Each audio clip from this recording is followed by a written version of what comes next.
अमित शहा सध्या बोलतात, आपण थेट जाऊ। आज जब सुप्रीम कोर्ट ने क्लीन चिट दे दिया मोदी जी को और बाकी आरोपियों को, आपको कैसे महसूस हो रहा है? आप उस वक्त एक एमएलए थे। देखिए, सबसे पहले क्लीन चिट नहीं है, मैं इसके बारे में बाद में बात करूंगा। सुप्रीम कोर्ट ने पूरे आरोपों को खारिज किया है और आरोप क्यों घड़े गए इसके बारे में भी सुप्रीम कोर्ट ने कहा है। एक प्रकार से आप कह सकती हो कि सुप्रीम कोर्ट ने ये आरोप पॉलिटिकली मोटिवेटेड है, ये भी सिद्ध कर दिया है। सुप्रीम कोर्ट के जजमेंट ने सिद्ध किया है। जहां तक कैसा लगा का सवाल है, 18-19 साल की लड़ाई, देश का इतना बड़ा नेता एक शब्द बोले बगैर सभी दुखों को भगवान शंकर के विषपान की तरह गले में उतारकर सहन कर कर लड़ता रहा, और आज जब अंत में सत्य सोने की तरह बह रहा है, चमकता हुआ बह रहा है, तो आनंद ही होगा। मैंने बहुत नज़दीक से मोदी जी को इस दर्द को झेलते हुए देखा है, इस आरोपों को झेलते हुए देखा है, और सब कुछ सत्य होने के बावजूद भी क्योंकि न्यायिक प्रक्रिया चालू है, हम कुछ नहीं बोलेंगे। इस स्टैंड को कोई बहुत मजबूत मन का आदमी ही ये स्टैंड ले सकता है। ये अभी जो इंटरव्यू हम कर रहे हैं वो मैं 2003 में भी गुजरात के गृह मंत्री के नाते कर सकता था, पार्टी के अध्यक्ष के नाते भी कहते, क्योंकि परिस्थिति में कोई बदलाव नहीं है, फैक्ट था। परंतु संपूर्ण न्यायिक प्रक्रिया जब तक समाप्त नहीं हुई तब तक मोदी जी ने इसको प्रभावित करने के लिए कुछ नहीं कहा, चुपचाप उसको सहन करते रहे। मैंने आपसे भी पूछा ये सवाल, मैंने मोदी जी से भी पूछा, और आप दोनों यही कहते थे कि न्यायिक प्रक्रिया चालू है इसलिए मैं कुछ बोलूंगा नहीं। आपने भी यही कहा और मोदी जी ने भी यही कहा। 19 साल हो गए हैं, तो 19 साल में आप इधर उधर की बातें करते थे, पूरा आप डिटेल में नहीं जाते थे। अब आप क्या बता सकते हैं कि क्या हुआ उन दिनों में? सबसे पहले 19 साल के बाद सुप्रीम कोर्ट की खंडपीठ ने आज जो जजमेंट दिया है, उस जजमेंट से मोदी जी पर लगे हुए सारे गलत आरोप को खारिज कर दिया गया, और ये भी कहा गया है कि कुछ लोगों ने उस आरोपों को पॉलिटिकली मोटिवेटेड तरीके से लगाया था, to keep the pot boiling कहा। हाँ, वेस्टेड इंटरेस्ट था। कौन थे वो आपके हिसाब से? नाम मैं बताता हूं बाद में। और तीसरा, इससे भारतीय जनता पार्टी की सरकार पर जो धब्बा लगा था वो भी धुला है, और मोदी जी जैसे वैश्विक नेता पर जो गलत आरोप लगाए थे, मैं मानता हूं कि लोकतंत्र के अंदर मोदी जी ने संविधान का सम्मान कैसे हो सकता है, इसका एक आदर्श उदाहरण सभी राजनीति में काम करने वालों लोगों के सामने कराया। मोदी जी की भी पूछताछ हुई थी, किसी ने धरना प्रदर्शन नहीं करा था। देश भर से कार्यकर्ता आकर मोदी जी के समर्थन में सॉलिडारिटी के लिए खड़े नहीं हुए थे। हम कानून को कोऑपरेट किए थे, मेरी भी अरेस्ट हुई थी, कोई धरना प्रदर्शन नहीं करे थे। और जब सत्य इतनी लंबी लड़ाई के बाद बाहर आता है विजयी होकर, तो सोने से भी ज्यादा उसकी चमक होती है। और मुझे बहुत अच्छा लग रहा है कि आज जिन लोगों ने भी मोदी जी पर आरोप लगाए थे, अगर उनकी अंतरात्मा है तो उन्होंने मोदी जी की और भारतीय जनता पार्टी की क्षमा मांगनी चाहिए। सिर्फ आरोप लगे थे क्या? दंगे हुए तो थे ना? आरोप क्या था? दंगे मोटिवेटेड थे। दंगों में राज्य सरकार का हाथ था, दंगों में मुख्यमंत्री का हाथ था, यहां तक भी कह गए। आरोप यह था, दंगे से कौन इनकार कर रहा है? देश में दंगे कई जगह पे हुए हैं। तो क्या उन दिनों में आप भी थे वहां पर? तो उन दिनों में क्या पुलिस जो है, जो कहते हैं कि पुलिस कुछ कर नहीं पाई, जो कुछ ऑफिशियल्स थे वो they were not able to do much, और बहुत से लोग कहते हैं कि वहाँ पॉलिटिकल जो व्यू था, इस वजह से ना तो पॉलिटिकल ना तो ब्यूरोक्रेसी ना ही पुलिस इतना कर पाई रोकने के लिए, दंगे रोकने के लिए। देखिए, भारतीय जनता पार्टी की विरोधी राजनीतिक पार्टियां, कुछ आइडियोलॉजी के लिए राजनीति में आए हुए पत्रकार और कुछ एनजीओ ने मिलकर, एक त्रिकूट ने मिलकर ये आरोपों को इतना प्रचारित किया और इसका इकोसिस्टम भी इतना मजबूत था कि धीरे धीरे झूठ को ही सब सत्य मानने लगे।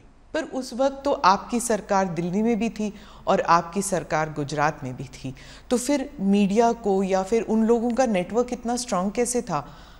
हमारी सरकार का कभी भी मीडिया के काम में इंटरफेरेंस का दखल ही, मतलब हमारा एटीट्यूड ही नहीं है, ना उस वक्त करा था ना आज कर रहे हैं। परंतु उस वक्त जो इकोसिस्टम बनी थी, वो इकोसिस्टम ने एक झूठ के पुलिंदे को इतना हवा बनाकर जनता के सामने खड़ा कर दिया कि इसकी इन्फ्लुएंस में सभी लोग थे, शायद कोर्टें भी होगी। अगर सत्य था तो फिर एसआईटी की क्या जरूरत थी? एसआईटी में आज मैं आपको सत्य बताता हूं, एसआईटी का ऑर्डर कोर्ट का नहीं था। एक एनजीओ ने एसआईटी की मांग करी, कोर्ट ने फॉर सेक ऑफ आस्किंग हमारे लॉयर को पूछा, हमारे लॉयर ने कहा मुझे इंस्ट्रक्शन लेने पड़ेंगे। लंच आवर के बाद फिर से कोर्ट बैठी, हमारी सरकार ने कह दिया कि हमें कुछ छुपाना ही नहीं, तो एसआईटी बने, हमें क्या आपत्ति है। It was consented decision, Gujarat सरकार की रिकॉर्ड पर कंसेंट है। कोर्ट ने अपने जजमेंट में भी लिखा है कि एनजीओ की मांग थी, गुजरात सरकार ने कंसेंट दी है। हम बहस कर सकते थे, मगर क्यों करें, क्योंकि हमें कुछ छिपाना ही नहीं था। आज जब जजमेंट आया है तब तय हो गया है कि जजमेंट में लिखा हुआ नाम मैं बोलता हूं, एक पुलिस अफसर का नाम दिया है, एक एनजीओ का नाम दिया है और कुछ पॉलिटिकल एलिमेंट्स का नाम दिया है। ये तीनों ने मिलकर जजमेंट के अंदर ये स्पष्ट कर दिया है कि सनसनी खड़ी करने के लिए झूठ बातों को फैलाया गया, झूठ बातों को आगे बढ़ाया गया और झूठे सबूत गढ़े गए। एसआईटी को जो जब जवाब लिखवा रहे थे तब भी उनको मालूम था कि ये झूठा जवाब है, जिसको एसआईटी ने भी बाद में कोर्ट के सामने रखा कि ये झूठे जवाब थे और वो जानते थे कि झूठे। आज कोर्ट ने स्पष्ट कर दिया कि सरकार ने दंगा रोकने के लिए भरसक प्रयास किए। कोर्ट ने यह तय कर दिया कि मुख्यमंत्री ने बार बार शांति की अपील की थी। कोर्ट ने यह तय किया घटनाएं मतलब ट्रेन जलाने की घटना के बाद जो दंगे हुए वो सुनियोजित नहीं थे, स्वप्रेरित थे। ये भी कोर्ट ने आज जजमेंट में कह दिया और तहलका द्वारा किए गए स्ट्रिंग ऑपरेशन को भी कोर्ट ने खारिज कर दिया, क्योंकि इसका आगे पीछे का पूरा फुटेज जब आया तब मालूम पड़ा कि स्ट्रिंग ऑपरेशन पॉलिटिकली मोटिवेटेड है। सेना को बुलाया नहीं गया इतनी देर तक, 3 दिन नहीं बुलाया गया। आज सुप्रीम कोर्ट ने कहा देयर वाज नो डिले, लेकिन क्या सेना, अगर आप उस वक्त होम मिनिस्टर होते, गृह मंत्री होते, तो क्या आप सेना को बुलाते नहीं जल्दी? नहीं, जहाँ तक गुजरात सरकार का सवाल है, हमने कोई लेट लतीफ़ी नहीं करी थी। जिस दिन गुजरात बंद का ऐलान हुआ उसी दोपहर को हमने सेना को बुला लिया था। सेना को पहुंचने में थोड़ा समय लगता है। आप हमारा हिसाब मांगती है, मांगना भी चाहिए, मुझे जवाब भी देना चाहिए, परंतु मैं क्लियर कर दूं, जहां तक गुजरात सरकार का सवाल है, 1 दिन की भी देरी नहीं की है। रिकॉर्ड बहुत स्पष्ट है, कोर्ट ने भी इसको अप्रिशिएट किया है। परंतु दिल्ली में सेना का मुख्यालय है, दिल्ली में इतनी सेना है, जब इतने सारे सिख भाइयों बहनों को मार दिया, 3 दिन तक कुछ नहीं हुआ। कितनी एसआईटी बनी? हमारी सरकार आने के बाद एसआईटी बनी। कितनी अरेस्ट हुई? इतने सालों तक सिख नरसंहार में विपक्ष की सरकारें रही, कभी अरेस्ट नहीं हुई, और वो लोग हम पर आरोप लगा रहे हैं पार्शियलिटी के। आप और मोदी जी दोनों कहते हैं कि इट वाज अ टैक्टिक या फिर कह दीजिए कंस्पिरेसी कि गुजरात को एक बुरा नाम देने के लिए कि ये एक दंगाई प्रदेश है और बीजेपी जो है एक दंगाई पार्टी है, और गुजरात 2002 के बाद वो टैग लग गया। क्या आप मानते? मैं और मोदी जी नहीं कहते, भारतीय जनता पार्टी नहीं कहते कि हम पर टैग लगाने का झूठा प्रयास किया। अब सुप्रीम कोर्ट भी कहती है कि झूठा टैग लगाने का प्रयास किया। आप लोकतंत्र में संविधान को भी नहीं मानेंगे, सुप्रीम कोर्ट को भी नहीं मांगेंगे। पॉलिटिकल स्टेटमेंट सच्चे या सुप्रीम कोर्ट का सब एविडेंस एप्रिशिएट कर कर लिया गया फैसला सच्चा, ये देश की जनता ने तय करना पड़ेगा, आप जैसे पत्रकारों ने भी तय करना पड़ेगा। और अगर ये मत बनता है कि सुप्रीम कोर्ट का एप्रिशिएट हुआ एविडेंस एप्रिशिएट करने के बाद दिया गया फैसला सच्चा है, तो अब क्वेश्चन उठाने चाहिए। पत्रकारों की जिम्मेदारी है, जिन्होंने आरोप लगाए थे उनके ऊपर पूछना चाहिए उनको कि क्या आधार था ये आरोप का, और आधार था तो क्यों नहीं गए सुप्रीम कोर्ट में।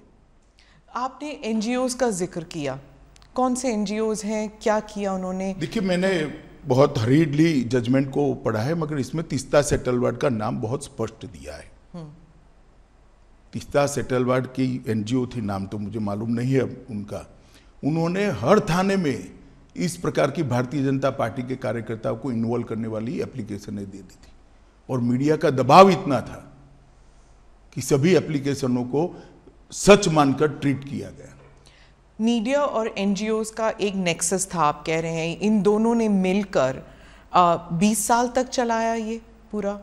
ना 20 साल नहीं चला, 2002 और 2022। स्मिता बहन, सबसे बड़ी बात तो जनादेश होता है, और जनता सब देखती है। 130 करोड़ लोगों के 260 करोड़ आंख होती है, 260 करोड़ कान होते हैं, सब देखती है, सब सुनती है। हम कभी चुनाव नहीं हारे। जनमानस ने, जनता ने कभी भी ये आरोप को स्वीकारा नहीं।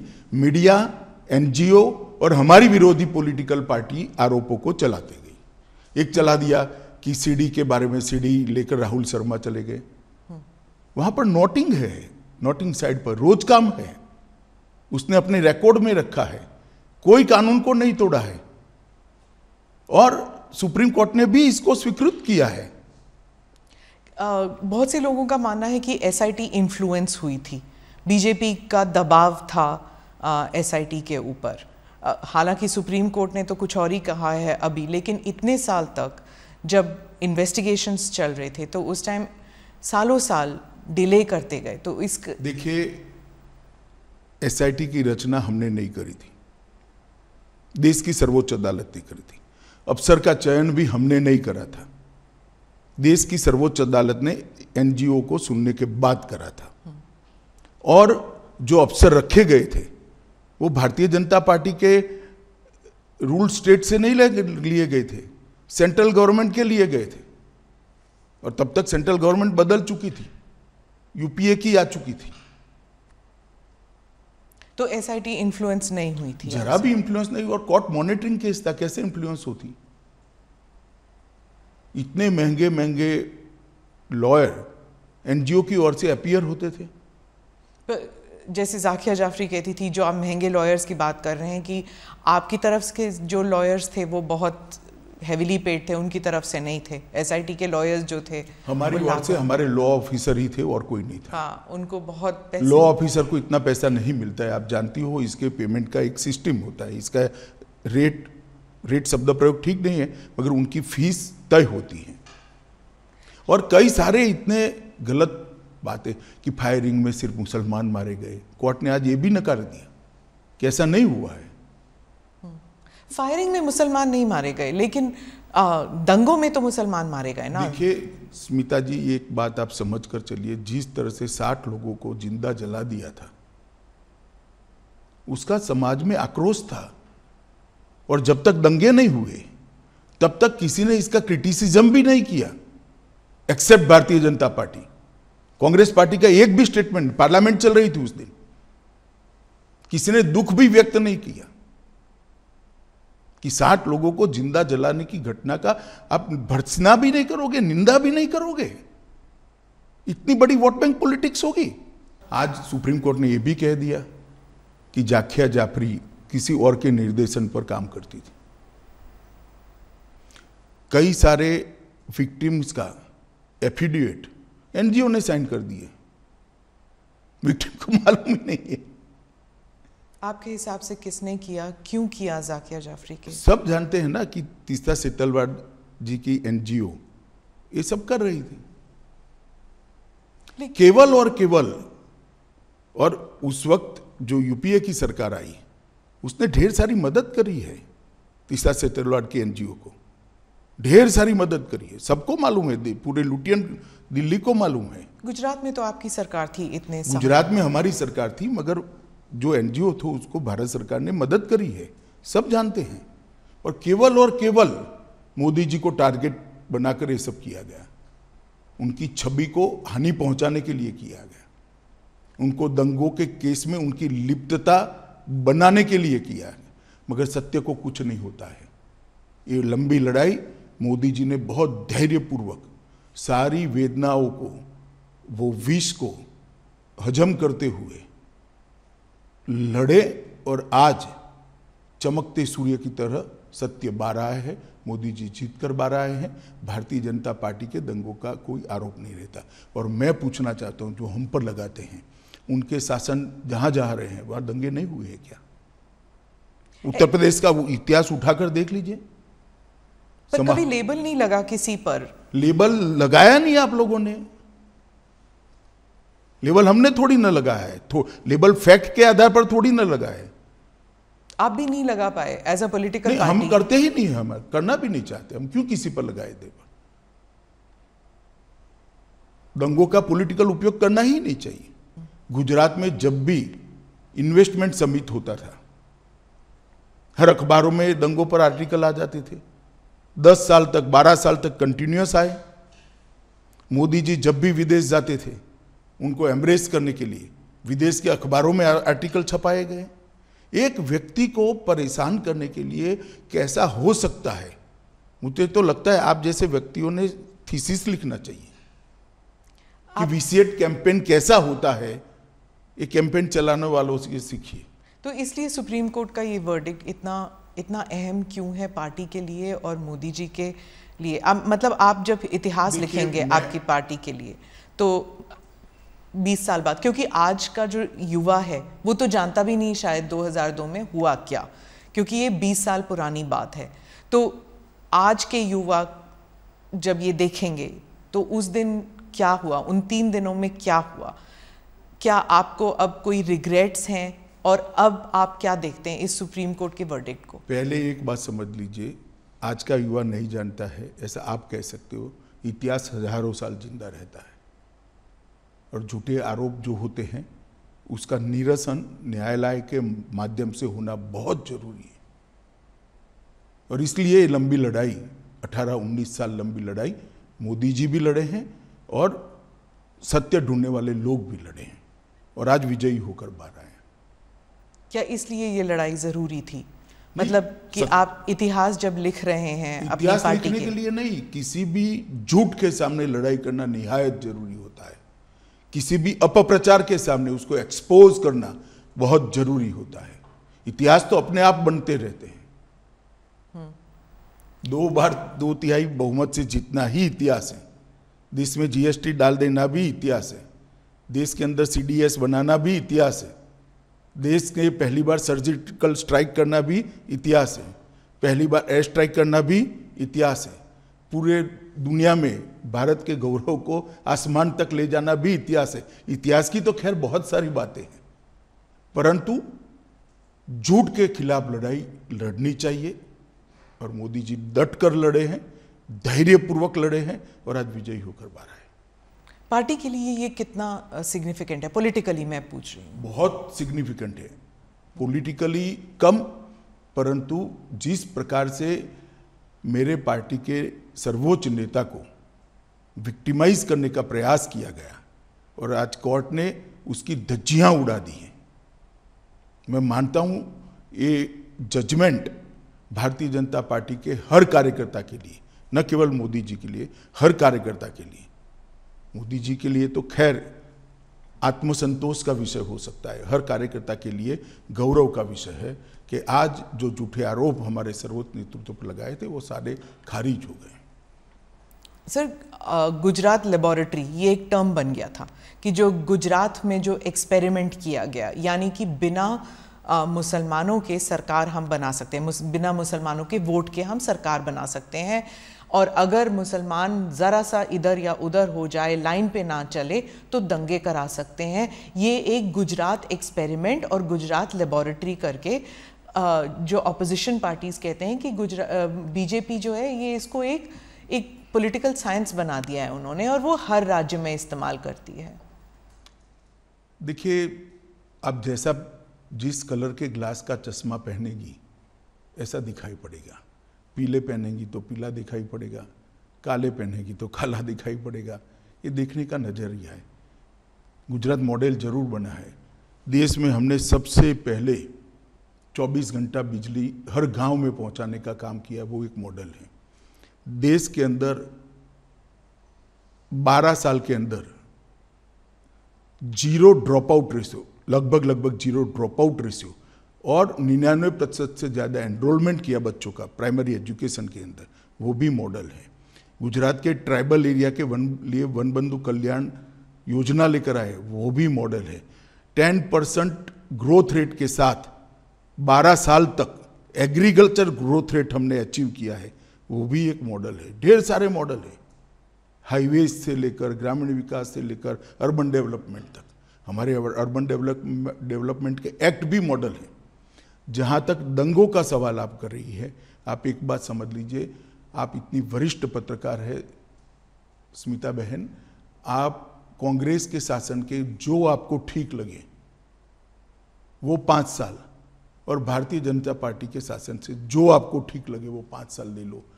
कितने घंटे कर्फ्यू रहा, कितने लोग मारे गए, कितने दंगे हुए, और दंगे का ड्यूरेशन क्या था।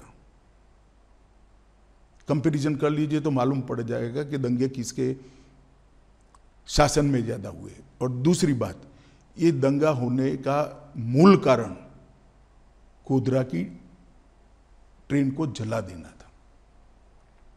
60 लोगों को, 16 दिन की बच्ची को मां की गोद में बैठे हुए जिंदा जलते हुए मैंने देखा है। मेरे हाथ से अग्नि संस्कार किया है मैंने गोता गांव में। इसके कारण दंगे हुए थे, और आगे जो दंगे हुए हैं वो पॉलिटिकली मोटिवेटेड थे। रिजर्वेशन का आंदोलन हुआ, दंगों में कन्वर्ट कर दिया गया। जब वो गोधरा से बॉडीज लेके गए थे अंतिम संस्कार के लिए, तब आपको लगा था कि ये there will be a blow back, मतलब कि कोई प्रतिक्रिया होगी? देखिए, उस वक्त किसी को सोचने की सुध बुध ही नहीं थी, इसलिए क्योंकि सबसे बड़ा प्रश्न ये था कि जो 59 लोग मारे गए हैं, इनके परिवार को उनका अंतिम संस्कार भी न करने देना। और कोई प्रोफेशनल इनपुट ऐसा नहीं था कि भाई इतनी बड़ी मात्रा में रिएक्शन आ जाएंगे। तो बॉडीज को परेड कर दिया गया था। परेड नहीं करा है, ये गलत प्रचार है। 16 सिविल अस्पताल में ले गया गया और बंद एम्बुलेंस में उनके परिवार वाले अपने घर पर ले गए। आप हॉस्पिटल में थे? मैं खुद हॉस्पिटल में था। क्या देखा आपने उस दिन? क्या देखना क्या था, जली हुई लाशें थी, दुख ही दुख था, आक्रांत था, रोज था। आप एमएलए थे, लेकिन आपकी कॉन्स्टिट्यूएंसी में ज़्यादा दंगे हुए नहीं कंपेयर टू बाकी जगहों में। अगर आप उस वक्त इंचार्ज होते, अगर आप होम मिनिस्टर होते, तो आप क्या करते अलग उस वक्त? देखिए, जो भी लोग थे उन्होंने अच्छा काम किया था, मगर घटना के कारण रोष इतने व्यापक मात्रा में था जिसकी भनक किसी को नहीं लगी थी, किसी को नहीं लगी थी, ना पुलिस को लगी थी, ना किसी को लगी थी, और बाद में किसी के हाथ में ही नहीं रहा। सर, और देखिए, इस बात पर अनेक अदालतों में, एक सुप्रीम कोर्ट के रिटायर्ड जज के कमीशन में सब जगह बहस हो चुकी है। ये मोदी जी को कोई पहली क्लीन चिट नहीं है, नानावटी कमीशन ने भी क्लीन चिट दी है, फिर भी एसआईटी बनाई गई। और मोदी जी एसआईटी के सामने कोई नाटक करते हुए नहीं गए थे कि भी मेरे समर्थन में आ जाओ, गांव गांव से आओ, नहीं आते तो फिर एमएलए को बुला लो, एमपी को बुला लो, एक्स एमपी को बुला लो और धरना करो।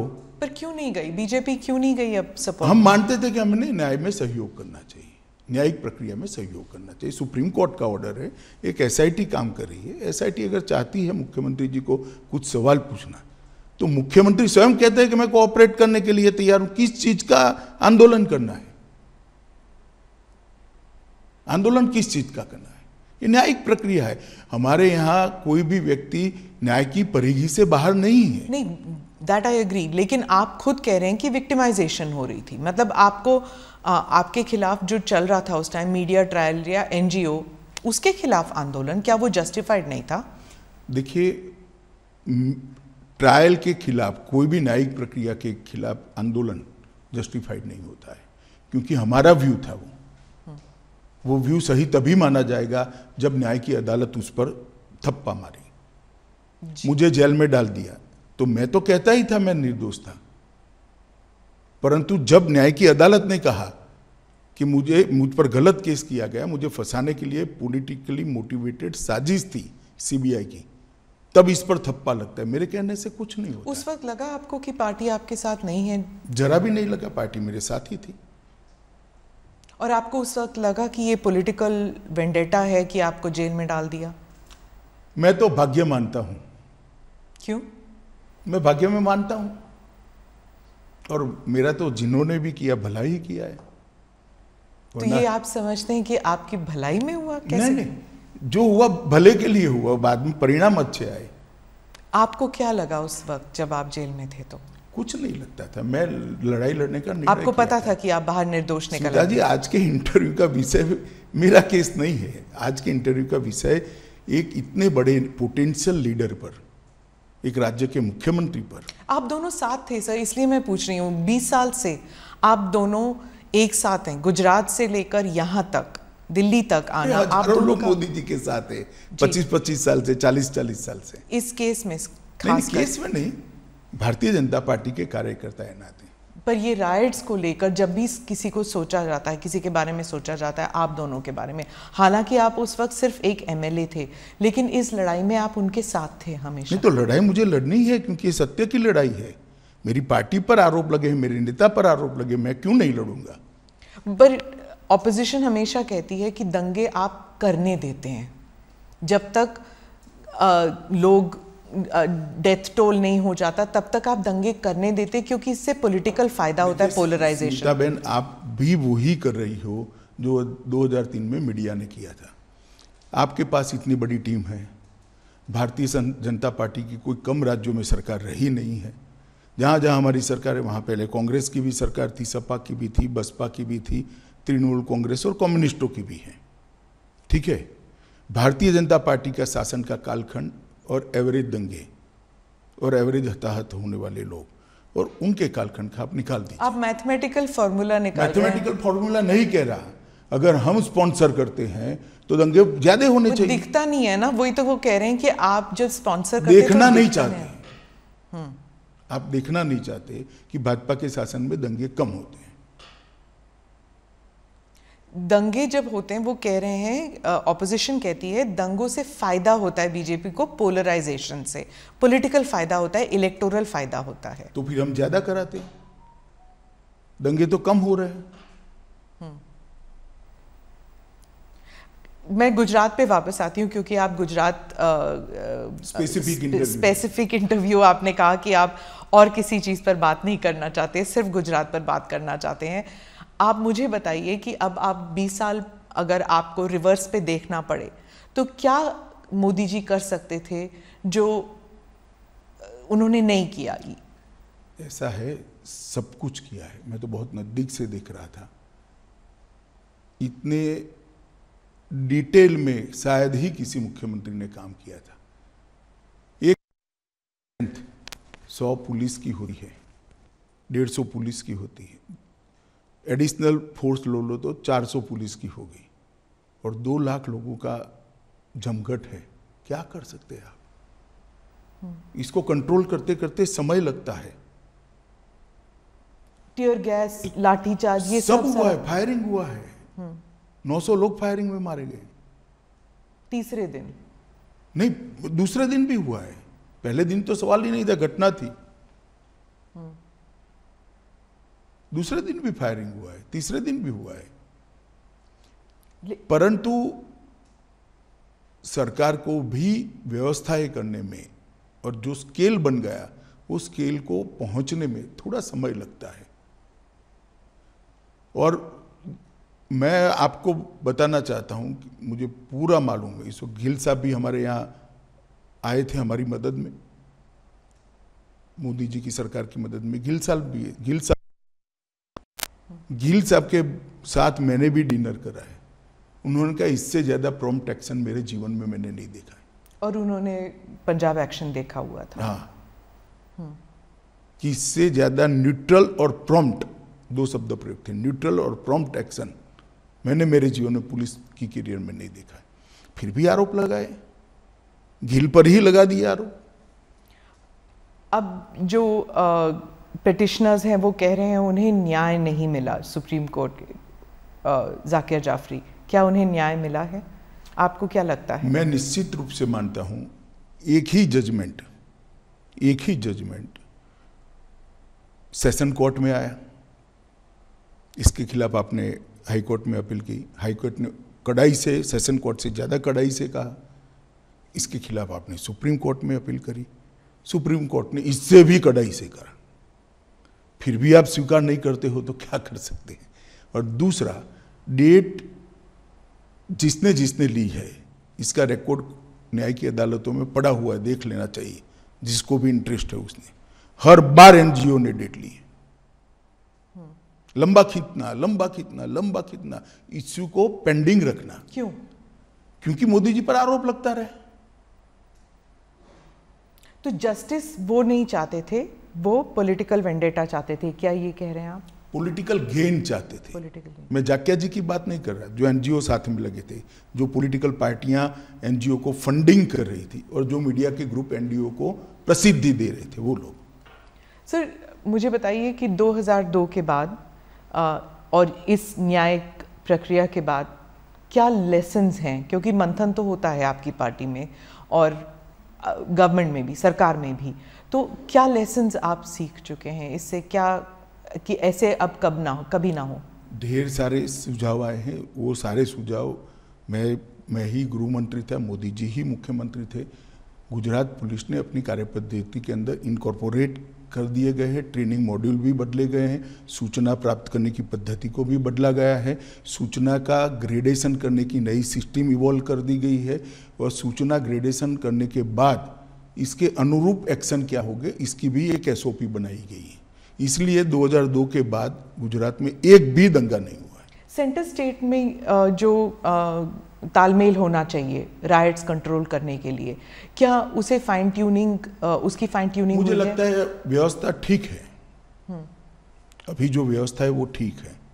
क्योंकि अभी जो हमने देखे थे, जो अग्निपथ जो स्कीम है उसके कारण जो दंगे हुए थे, हाँ वायलेंस में लोग मरे नहीं लेकिन काफी देर तक इनएक्शन था, तो इसमें फिर वो स्टेट्स की बात हो जाती है। ऐसा है कि लॉ एंड ऑर्डर कंट्रोल करना स्टेट की जिम्मेदारी है।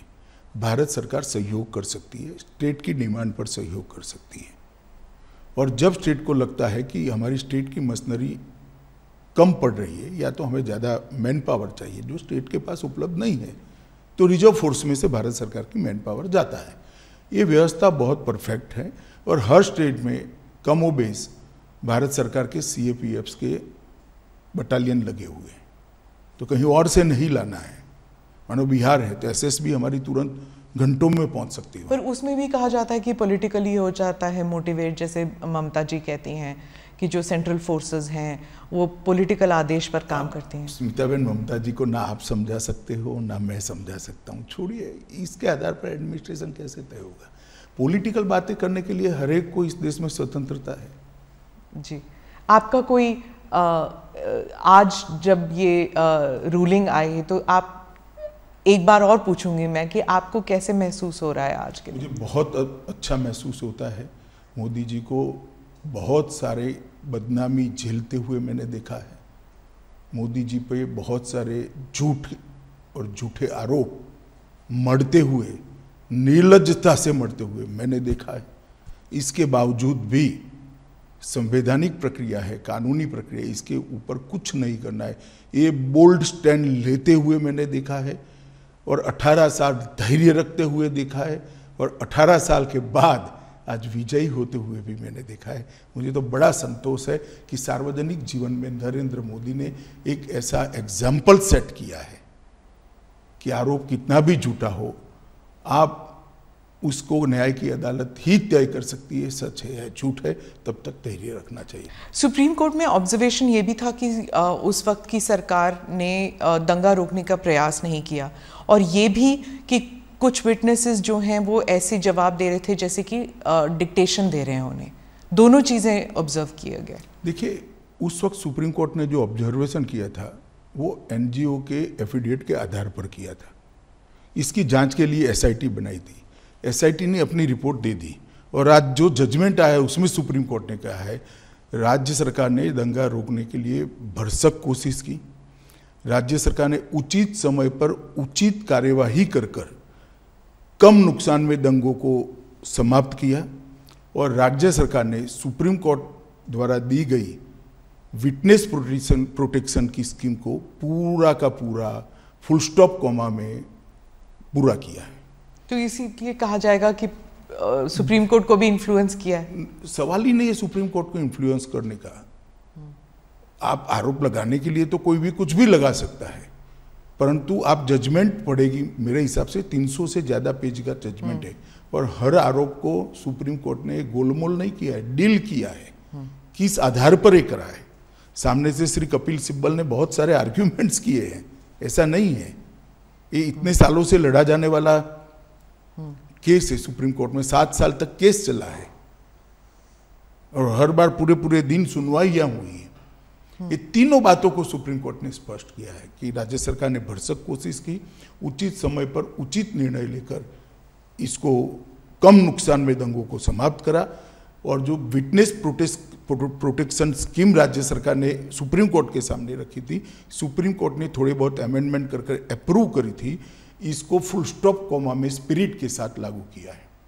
और मोदी जी के लिए भी कहा कि मोदी जी ने बार बार दंगा रोकने के लिए मीटिंगें भी करी, अपीलें भी करी, सार्वजनिक अपीलें भी करी और स्थान पर भी गए। ये सभी चीज़ों को आज सुप्रीम कोर्ट ने नोट किया है। तो मैं मानता हूं कि एक भी आरोप जो एनजीओ ने लगा था वो टीका नहीं है।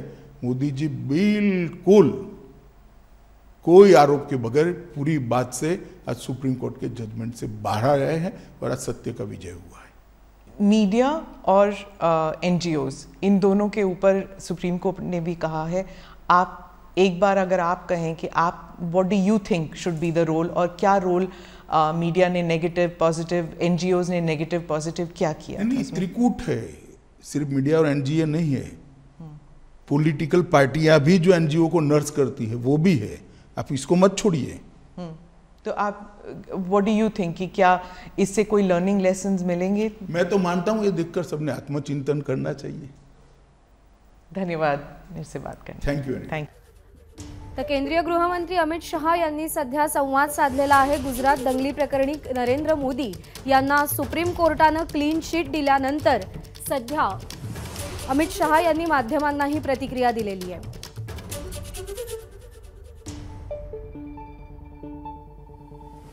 मोदींवर झालेले आरोप हे राजकीय सुडातून झालेले होते। गुजरात दंगल प्रकरणी मोदींवर झालेले आरोप हे राजकीय सूडबुद्धीने झालेले होते। मोदींचं नेतृत्व, क्लीन शीट मिळाल्यानंतर हे सगळे आरोप मागे झटकल्यानंतर सोन्यासारखं झळाळून निघालेलं आहे असं अमित शहा म्हणाले। एबीपी माझा, उघडा डोळे बघा नीट।